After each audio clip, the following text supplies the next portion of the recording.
Hello everyone and welcome to Aviation Institute. I welcome you all to our YouTube channel. So I am Pallavi Dash, your friend and guide, and I am once again here with daily dose of vocabulary based on the Hindu editorials. So like every day, we will again start our top 10 vocabulary session. So we will look into the vocabularies, right? So a very warm welcome to our YouTube channel and a very good morning to all of you. आशा करते हैं कि आप सब अच्छे हैं, सब स्वस्थ हैं और सबका प्रिपरेशन अच्छा चल रहा है घर में. So again like every day मैं हर रोज़ बोलती हूँ that vocabularies are an indispensable part of your preparation. So that can be any preparation, whatever examinations you are preparing for. Maybe you are preparing for say SSC, any banking examinations or any SSC level examinations, any PO or clerk examinations, any say WBCS or any central level examinations. So vocabularies are an indispensable part of your preparation. So you cannot skip vocabularies and go further. So if you think that you will mug up your vocabularies, that is going to be a foolish act on your part. Okay. So if you think that you are going to mug up your vocabularies and you are going to sit for the examinations and you are going to crack the examinations, then you are very wrong. Let me tell you guys that vocabularies एक ऐसी part है जिसको आप mug up नहीं कर सकते हो. Okay, so you will have to only thing जो आप vocabularies के लिए कर सकते हो वो है lots and lots of revision, lots and lots of practice. Okay, so vocabularies are something which you cannot mug up. ऐसा नहीं हो सकता. vocabulary का preparation आप देख लीजिए. अगर कोई आके मुझे बोल देता है कि मैम मैंने vocabulary का preparation ऐसे ही किया था, then I will say कि आप जो है बहुत ही extraordinary student है, because मैं भी vocabularies ऐसे याद नहीं कर पाती हूँ. I will buy a book from the market and I will mug up the vocabularies chapter. This is just impossible because one book cannot give you the whole vocabularies in the world.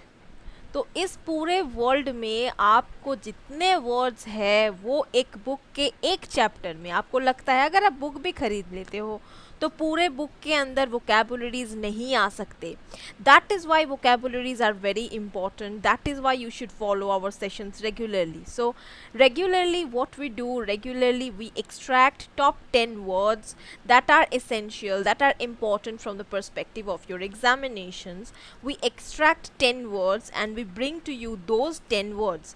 सिर्फ वो 10 words ही नहीं, उस 10 words का, उस 10 words का, 10 vocabularies का synonyms and antonyms, word meanings. सबसे पहले word meanings, then we see synonyms and antonyms. उस words के क्या क्या हो सकते हैं, वो word कौन सा parts of speech है, and we also see how to use it in a sentence. उस word को sentence में कैसे use करें, sentence में उसको use करेंगे तो sentence में क्या क्या changes आएंगे. Okay, so these are all these things that we try to understand in our vocabulary session every day. So that is why this vocabulary session is so important, so essential. That is why I tell you this, to follow this regularly. All right, now especially the students who do not have the habit of reading a newspaper.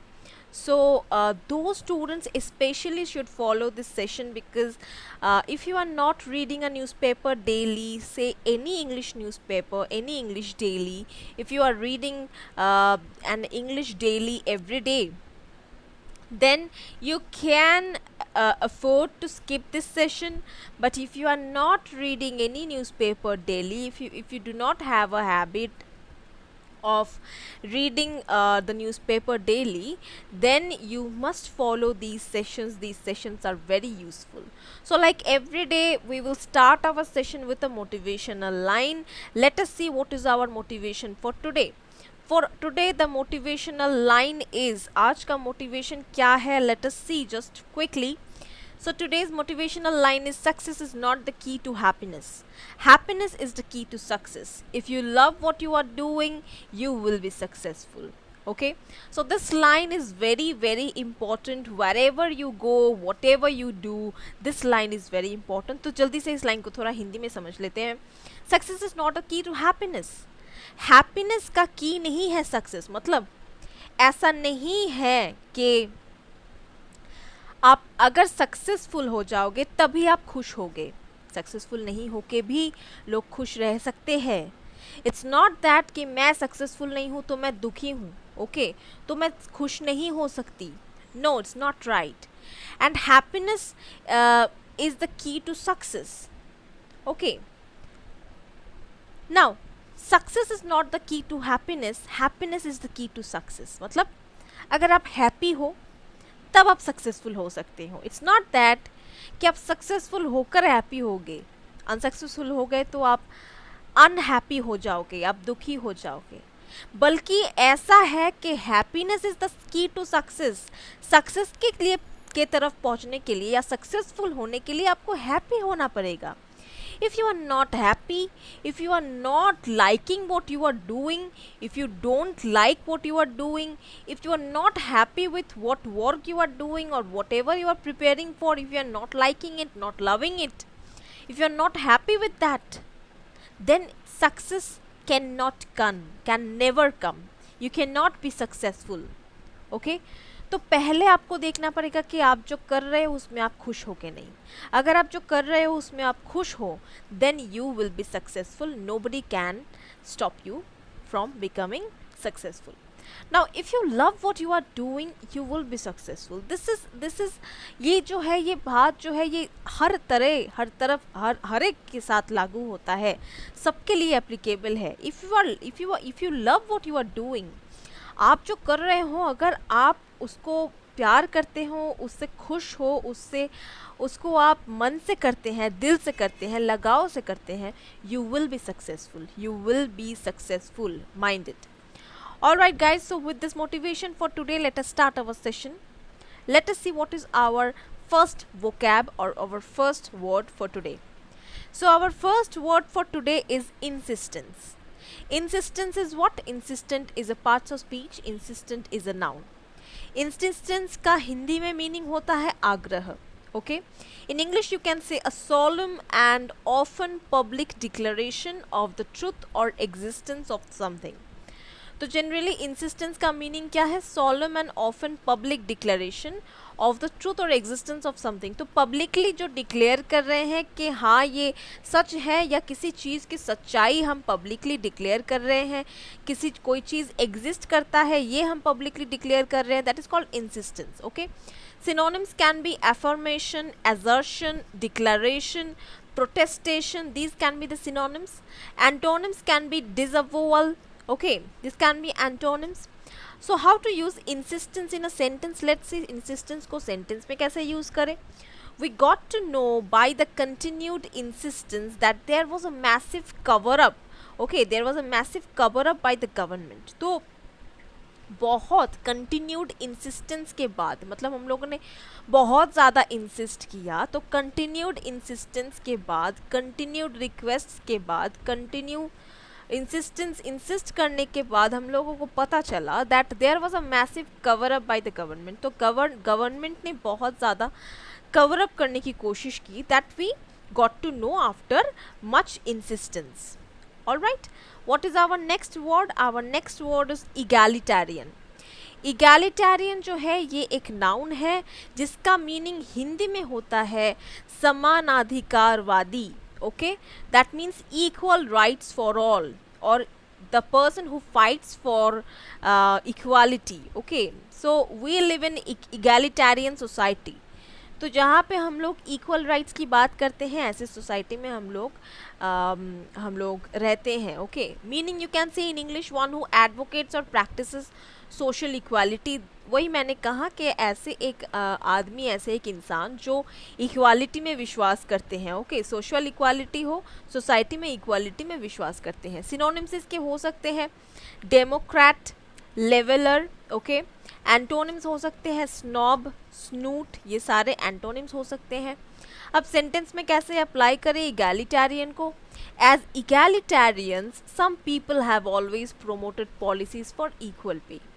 तो इगैलिटेरियंस लोग, ऐसे कुछ इगैलिटेरियंस लोगों ने हमेशा promote किया, मतलब हमेशा ये पॉपुलर कराने की कोशिश किया कि इक्वल पे, सबके लिए इक्वल राइट्स हो, सबके लिए पेमेंट इक्वल हो, ओके, कोई डिस्टिंक्शन ना हो, कोई भेदाभेद ना हो, रिलीजन में या फिर सेक्स में या फिर कास्ट में, ऐसा कोई डिस्क्रिमिनेशन ना रहे.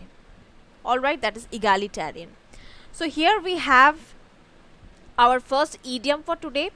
आज का हमारा पहला ईडियम है. So we are doing again, we are doing food idioms this week also we are doing food idioms. So what is our today's idiom? Today's first idiom is piece of cake. Okay, piece of cake is our first idiom. What is the meaning of piece of cake? The meaning of piece of cake is very easy. बहुत easy कोई चीज़ हो, बहुत easy कोई paper हो, बहुत easy कोई काम हो, we call it as piece of cake. Alright, so how to use it in a sentence? Let's see. The final exam was a piece of cake. तो final exam जो था वो मेरे लिए piece of cake था. That means very easy for me. Alright, so let's see what is next. Our third word is encompass. encompass जो है ये एक वर्ब है. encompass का मीनिंग हिंदी में होता है धरना.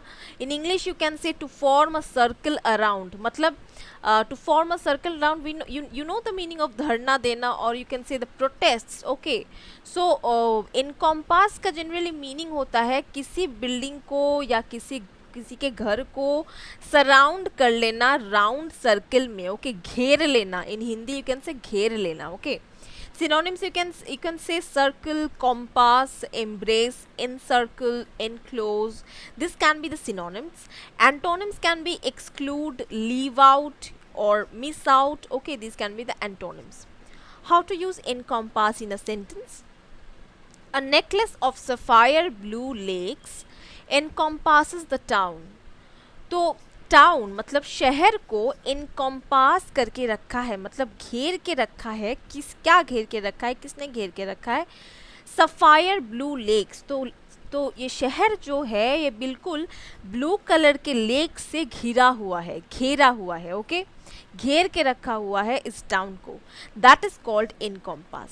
Right, what is our next word? Let's see. Our next word is priggish. Priggish एक एडजेक्टिव है जिसका मीनिंग हिंदी में होता है परोपदेशक, या फिर you can say in English self righteously moralistic and superior. Okay, so talking moral, okay, morality से भरा हुआ, that is called moralistic. And you can also say superior. Synonyms इसके हो सकते हैं smug, that is sanctimonious. You can also say moralistic, you can say prudish. Okay, antonyms you can say broad minded, you can say permissive, you can say uptight. Okay, these can be the synonyms, antonyms. How to use priggish in a sentence? After living with his wife for 30 years, the husband was tired of the nagging and demands made by his priggish woman. So basically priggish means a kind of superiority. So I have a priggish behavior. That means I always मेरा एक behavior है एक kind of, तो मैं अपने आप को superior समझती हूँ. ओके, एंड बाकी सबको मैं inferior समझती हूँ. That is called a priggish behavior. All right. So how to use priggish in a sentence? इस सेंटेंस का मीनिंग क्या है? After living with his wife, उन्होंने अपने वाइफ के साथ 30 ईयर्स रहने के बाद the husband was tired, husband tired हो गए थे because of the nagging. Nagging means एक चीज़ को बार बार दोहराना या एक ही चीज़ बार बार मांगना, ऐसा कुछ, मतलब बेसिकली नैग करना. That is called nagging. Okay, that means nagging ka synonyms, you can also say it's irritating, right? So something tired of nagging and demands made by his priggish wife. So unke priggish wife ke demands and nagging ke wajah se he was tired, the husband was tired. All right, what is our next word? Our next vocab is ale. A-I-L, ale. L जो है, L एक verb होता है, इसका meaning Hindi में होता है सताना. Okay, in English you can say trouble or afflict someone in mind or body. तो एल जो होता है इसका नाउन फॉर्म होता है एलमेंट. ओके, तो एलमेंट का मीनिंग क्या होता है? You can say ailment means a kind of pain, a kind of disease, a kind of you can say kind of burden, okay, a kind of distress, trouble, ये सारे ailment का meaning होता है. We have sometimes हमारे जो कमर दर्द होते हैं, हमारे जो पैर दर्द होते हैं, so we are facing an ailment with my leg. I am facing an ailment with my leg. So that is what के मेरे पैर में एक परेशानी हो रही है या फिर कोई दर्द है जो रह रहा है, that is called ailment. All right. Synonyms इसके हो सकते हैं ट्रबल, बॉदर, बर्डन, डिस्ट्रेस, ये सारे सिनोनिम्स हो सकते हैं. एंटोनिम्स हो सकते हैं हार्टीनेस, रोबस्टनेस, साउंडनेस, ये सारे एंटोनिम्स हो सकते हैं. Right. So how can we use ail in a sentence? Let's see how can we use ail in a sentence. All patients can do is trust that the strangers on their health care team are competent. तो patients के पास, सारे patients के पास बस यही चारा होता है कि उनके पास यही option, they get the option, उनके पास ज़्यादा कोई ऑप्शन तो होता नहीं है. तो उनको ट्रस्ट करना होता है, उनको विश्वास करना होता है कि हमारे हेल्थ केयर टीम में जो स्ट्रेंजर्स हैं जिनको हम लोग पहचानते नहीं हैं, वो लोग कॉम्पिटेंट है, मतलब भरोसा करने लायक है. And caring enough to do their best to help correct whatever else the patient. तो हम लोग को हमारे जो हेल्थ केयर टीम पे वर्कर्स है, वो स्ट्रेंजर्स हैं, हम उनको नहीं पहचानते, हम उनको विश्वास करना ही पड़ेगा. राइट. तो हमें उन पे ऊपर विश्वास करना ही पड़ेगा और हमें ये सोचना ही पड़ेगा कि मेरे पास जो एलिमेंट है, मतलब मेरा जो दर्द है, मेरा जो डिजीज़ है, मेरा जो पेन है, वो ये लोग ठीक कर देंगे. Okay. So you'll have to trust the health care workers or health care team. Okay. What is our next word? Our next word is stagnant. Stagnant जो है ये एक एडजेक्टिव है, इसका मीनिंग हिंदी में होता है ठहरा हुआ. In English you can say not growing or developing. That means something which is not growing, मतलब जो स्टैगनेंट कंडीशन में है, मतलब आगे भी नहीं जा रहा है, पीछे भी नहीं जा रहा है, अटका हुआ है, that is called stagnant. Synonyms इसके हो सकते हैं इनएक्टिव या फिर स्टैटिक. एंटोनिम्स हो सकते हैं एक्टिव या फिर मूविंग, इसके एंटोनिम्स हो सकते हैं. स्टैगनेंट को सेंटेंस में कैसे अप्लाई करें? Recently the company's sales have been declining और स्टैगनेंट. तो रिसेंटली क्या हुआ, कंपनी का जो सेल्स है वो डिक्लाइन हो रहा था या फिर स्टैगनेंट हो गया था, मतलब एक ही जगह पे अटक गया था, वो ना बढ़ रहा था ना कम हो रहा था. Decline means it was going down. Okay. तो कंपनी का सेल्स का ये हालत था recently. Now what is next? Let's C. Next is our again we have our idiomatic expression. Again we have our idiom. So what is our second idiom for today? Our second idiom is again a food idiom. ये फिर से एक food idiom है. हमारा second idiom क्या है? Piss in my cornflakes. Piss in my cornflakes, इसका meaning क्या होता है? Piss in my cornflakes का मीनिंग क्या होता है? Piss in my cornflakes का मीनिंग है to annoy out of spite. To annoy मतलब इरिटेट करना, ओके, मतलब डिस्टर्ब करना. To annoy out of spite. Alright. तो to annoy out of spite का मीनिंग हम लोग समझ चुके हैं. ओके. अब इसका यूजेज देखेंगे सेंटेंस में, इसको कैसे यूज़ कर सकते हैं.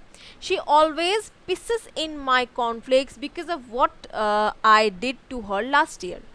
तो आउट ऑफ स्पाइट का मीनिंग होता है, you can say out of something, out of कोई गुस्सा, मतलब किसी ने मुझे हार्म पहुंचाया क्योंकि मैंने उसके साथ कुछ किया था कुछ दिन पहले या एक साल पहले. That is out of revenge.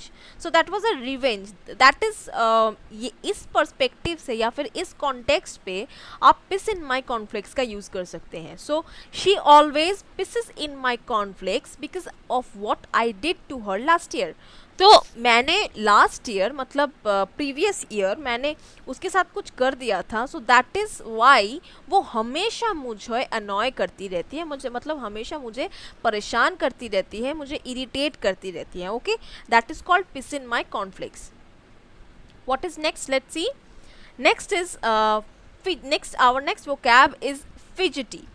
Fidgety जो है ये एक एडजेक्टिव है जिसका मीनिंग हिंदी में होता है बेचैन. ओके.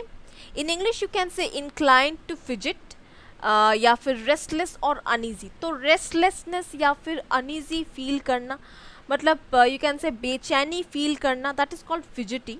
सिनोनिम्स इसके हो सकते हैं restless, uneasy, agitated, quivering, okay. Antonyms हो सकते हैं काम, स्टिल, ये सब एंटोनिम्स हो सकते हैं। So how to use fidgety in a sentence? Even though she tried to control her body, the fidgety toddler couldn't be still during story time. तो फिजिटी टॉडलर मतलब टॉडलर्स किस मतलब किनको टॉडलर कहा जाता है? Toddlers are those children, toddlers are those babies who are just about to stand or who has just learned to walk. Okay मतलब अभी अभी वो लोग वॉक करना सीखे हैं, अभी अभी वो लोग खड़े होना सीखे हैं, शायद कुछ पकड़ के चल पाते हैं, ओके बहुत मुश्किल से चल पाते हैं, that is called, they are called toddlers, okay. So that means who has just learned walking and very small age, who have just learned walking, that means 6 to 7 months ago they have learned walking, okay, so they are new walkers, okay. So अभी अभी कुछ दिनों में जो बच्चे चलना सीखते हैं, ओके, यू कैन से चलना सीखते हैं, कुछ पकड़ के चलते हैं या फिर परेशानी बहुत मुश्किल से चल पाते हैं, that is called, they are called toddlers, मतलब अभी अभी सीखे हैं, मतलब बहुत छोटे बच्चे। सो सेंटेंस का मीनिंग क्या हुआ? Fidgety toddlers means what?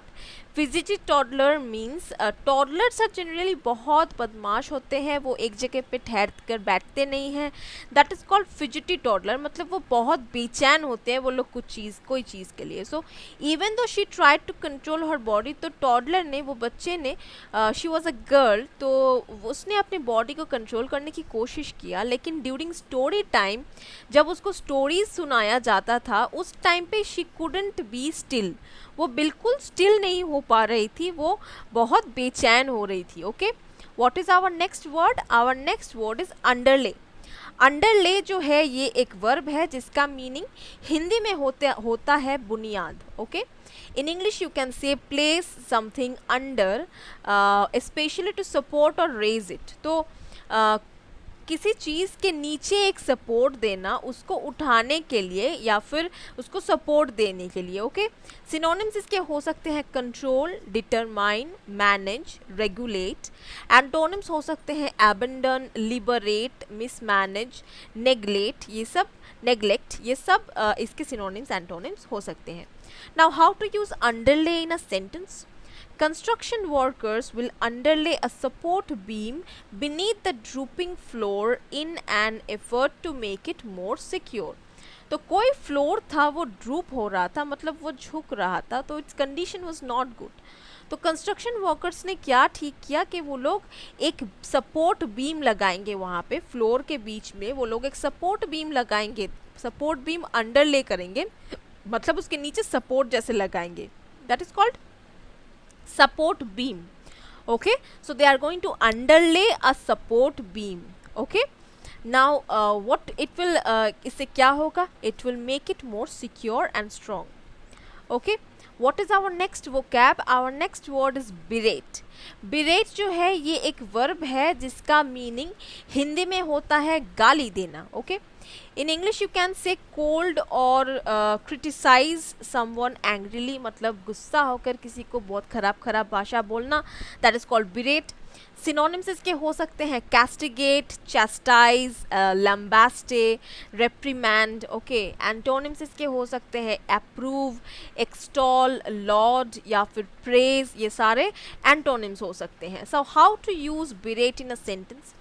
Every time the referee made a questionable call, तो जब भी रेफरी कोई क्वेश्चनेबल कॉल करता है, मतलब रेफरी जब भी कोई कॉल करता है and he questions the player or somebody else, the fans would berate him and throw beans on the field.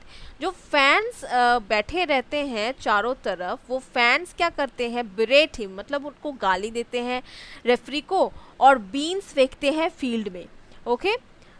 Now what is next? Our next vocab is subterranean.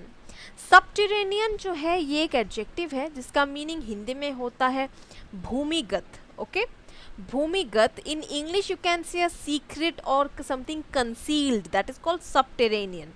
Synonyms इसके हो सकते हैं covert, subversive, sunken, private, so something which is hidden basically, something which is hidden, जो conceal किया गया मतलब छुपाया गया है, which is a secret, that is called subterranean. Antonyms इसके हो सकते हैं above ground, surface, open, palpable, ये सारे इसके एंटोनिम्स हो सकते हैं, opposite words. So how to use subterranean in a sentence?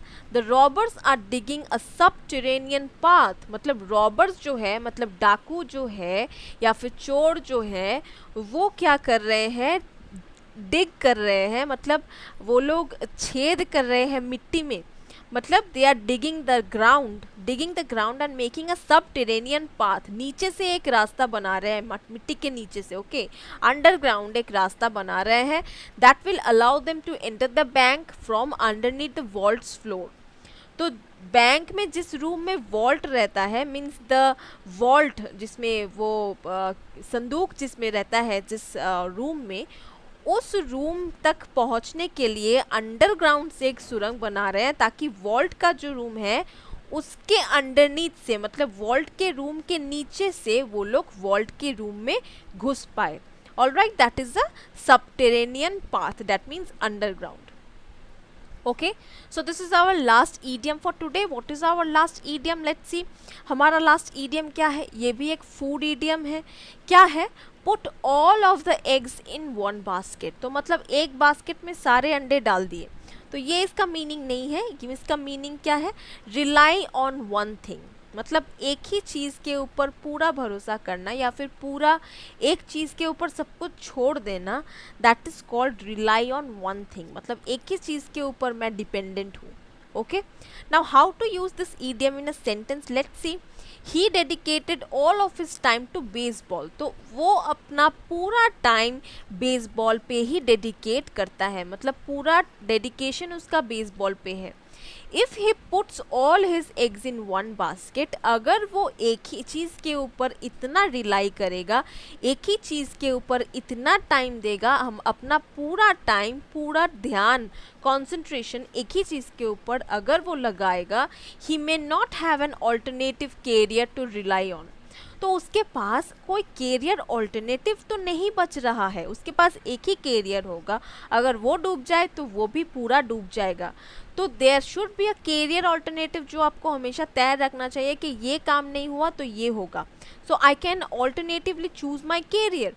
तो यहाँ पे यही कहा जा रहा है कि अगर वो अपना पूरा टाइम, पूरा कॉन्सेंट्रेशन एक ही चीज़ के ऊपर लगाएगा, तो उसके पास और कोई कैरियर ऑल्टरनेटिव नहीं बचा रहेगा.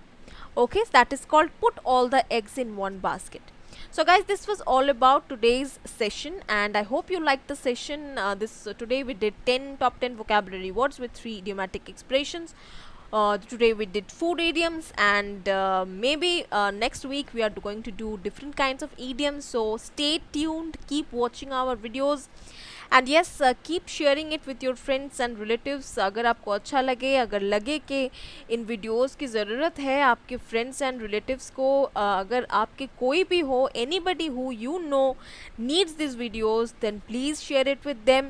And yes, do comment in our videos. Your comments are very essential for us. And yes, जो नए हैं इस चैनल पे, अगर आज नया देख रहे हैं video, please subscribe to our channel and don't forget to hit the bell icon so that you get all the recent updates. So for today, up to this, आज इतना ही. Meet you next day, and till then, take care. Goodbye.